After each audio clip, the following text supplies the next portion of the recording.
Vous écoutez France Culture.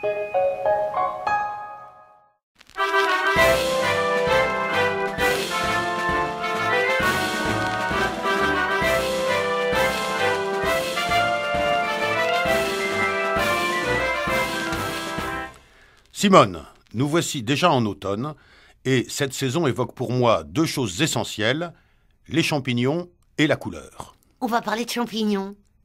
Poêlée de cèpe, fricassée de pieds bleus, d'amanite rougissante ou de russules verdoyantes? Non, une autre fois les champignons.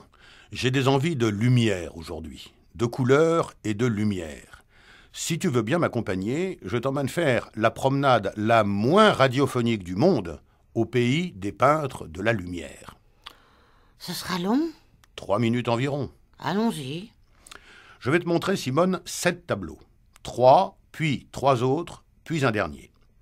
Regarde d'abord ce souper à Emmaüs, peint en 1601 par Le Caravage, dont on dit qu'il a inventé le clair-obscur.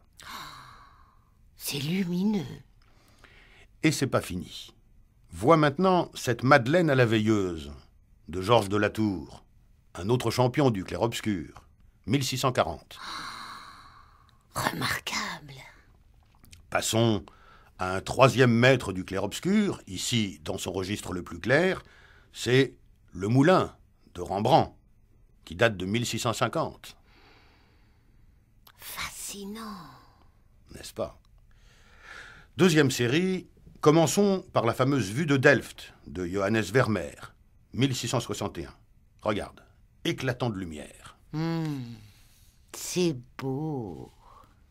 Passons maintenant à un tableau qu'à la première occasion j'irai voler au Louvre, tant sa lumière me fascine, c'est Le port de mer au soleil couchant, de Claude Gelée, dit Le Lorrain, 1639.